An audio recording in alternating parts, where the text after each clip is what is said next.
Tak bisa jadi kalau kita hanya bermodalkan ciri-ciri fisik, bisa jadi kekasih Allah itu ada di depan mata kita. Kita lagi berjalan kemana, kita hadap-hadapan seperti ini, tapi dalam pikiran memorinya nggak ada ciri-cirinya. Wah, ini bukan lah, padahal berhadap-hadapan dengan kita nggak kenal, nggak, biarpun dihadirkan dalam depan kita, asal hati kita masih banyak dosa, masih banyak hijab, nggak mungkin kenal.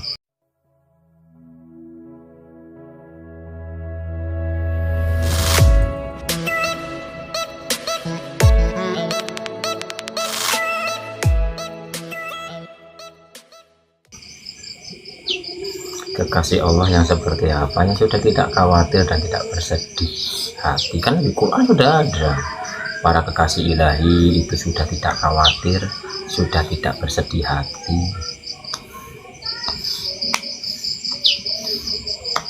Ciri-cirinya, tapi itu nggak bisa dilihat dari segi fisiknya saja, nggak bisa. Kalau mengatakan ciri-ciri para kekasih Allah adalah yang berpenampilan wangi, baju bagus, dan nanti kekasih Allah yang dalam lingkup untuk mengetes diri kita, prasangka kita, yang pakaiannya amburadul, gimana? Ada wali mastur, ada wali masyhur. Jadi kalau segi fisik saja nggak bisa. Ciri-ciri kekasih Allah itu apa ya? Cerdas dalam menyampaikan, gamblang lah. Yang ditugaskan kekasih Allah yang ditugaskan hanya diam saja, nggak memberi penjabaran, nggak memberi pembelajaran, itu nggak bisa dilihat dari segi fisik, itu nggak bisa.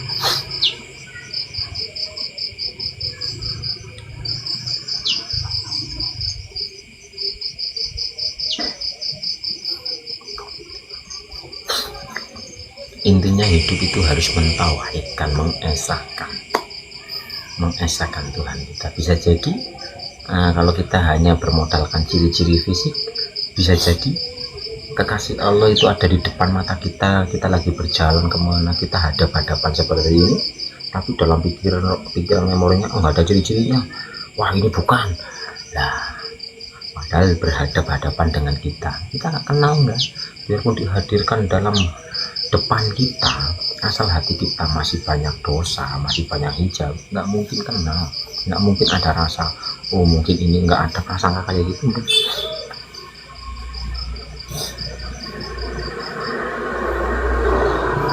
Makanya kan banyak riwayat katanya Nabi Khidir itu menggunakan pakaian-pakaian yang kadang-kadang amburadul untuk mengetes prasangka. Kalau hati kita ada cahayanya, kita nggak berprasangka negatif kepada siapapun.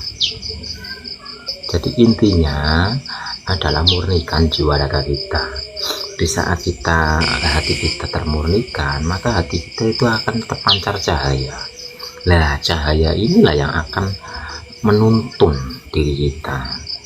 Nanti dari cahaya ini kita akan tahu mana duri, mana batu kerikil kalau dalam berjalan loh. Tapi kalau kita berjalan dalam kegelapan tanpa ada cahaya dalam hati kita, ada ular di depan, bisa kita penyak bahasa Indonesia nih, injak, ya kita injak. Ada ular tumung karena gelap, bisa keinjak. Tapi kalau ada senternya,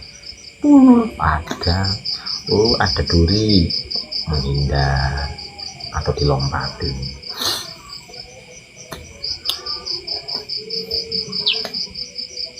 Waalaikumsalam. Jadi teruslah murnikan jiwa raga kita. Bagaimana cara membersihkan hati dan pikiran kita, Mas? Bisa dengan wiridan, tapi dihayati. Banyak teknik untuk pembersihan.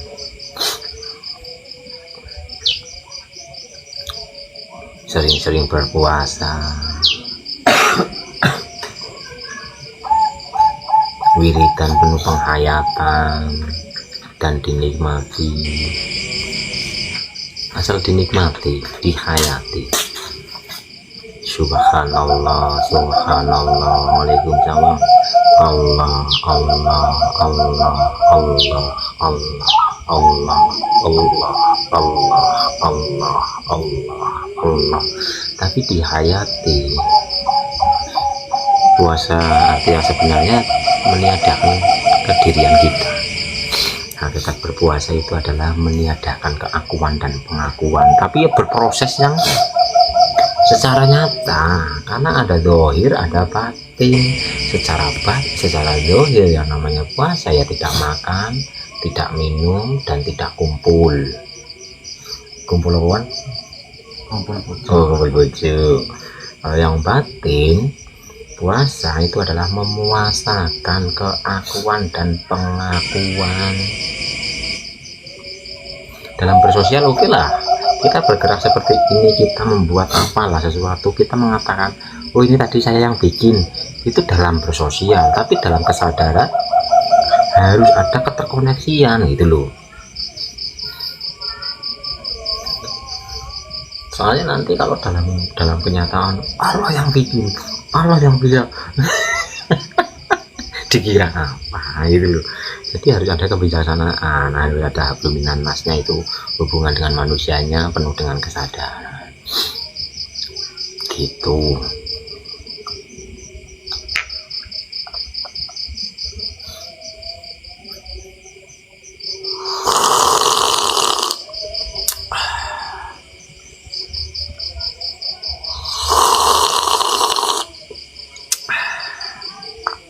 Mas, apa harus ada tata cara zikir?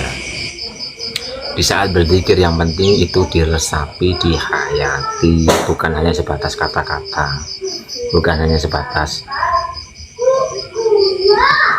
ucapan belaka, tapi kita penuh penghayatan. Allah, kita hadirkan kehadirannya, yang menghadirkan ke arah kasih sayangnya atau menghadirkan keagungannya atau menghadirkan cinta kasihnya lah, kita hadirkan. Jadi kita membacanya itu benar-benar contoh la ilaha illallah, tiada Tuhan selain Allah, itu dihayati. Tidak ada yang dalam penghayatannya gini, dalam angan-angannya tidak ada yang bisa menjaga kita kecuali Allah, tidak ada yang memberikan rezeki kepada kita kecuali Allah, tidak ada yang nanti lama-lama tidak ada yang ada, hanya Allah. Tidak ada apapun yang ada, hanya Allah gitu. Jadi dihayati.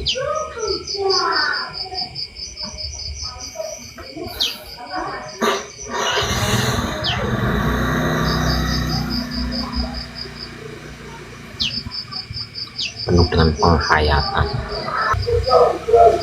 Nanti di saat Bapak Ibu itu membaca lewat jahar, lewat mulut kita, umpama ya Rahman ya Rahim, ya Rahman ya Rahim, ya Rahman ya Rahim, penuh dengan penghayatan, kita merasakan getaran-getaran Rahman Rahimnya yang ada di raga dan ada di rasa.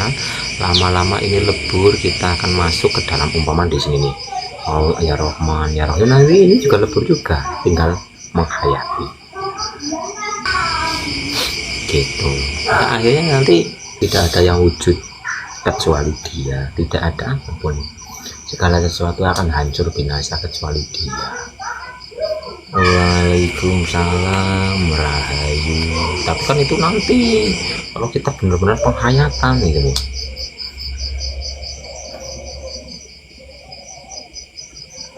Dalam sebuah perjalanan, kalau baru selangkah kita kembali ke cerita yang sama, itu gimana mengulang, karena dalam cerita itu tadi kita mungkin masih ada ketidakterimaan.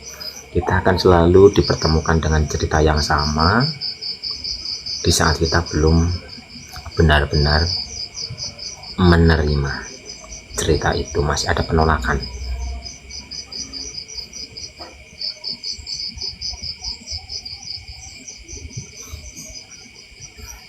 Ya, harus melepaskan kemelekatan.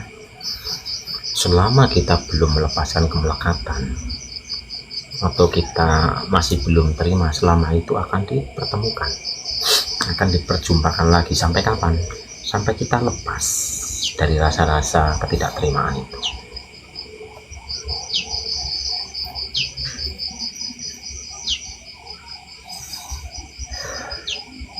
Semakin kita menolak, semakin berdatangan, semakin kita tidak mau,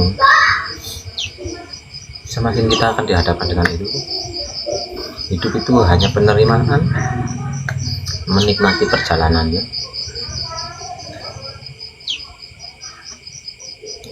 Semakin nolak semakin sakit.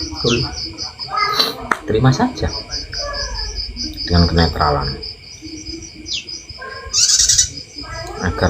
agar selalu menikmati MD. Ya, benar-benar hadir dalam MD tersebut, hadir dalam nafas tersebut. Rasakan nafas, nikmati nafas itu, karena nafas adalah sesuatu yang sangat berharga.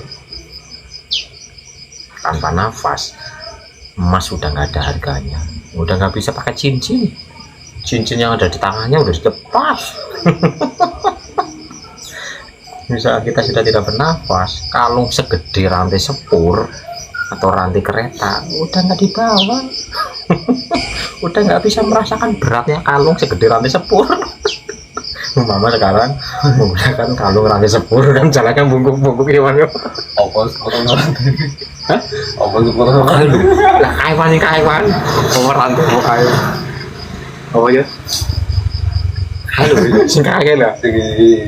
Utuh sing kuwi.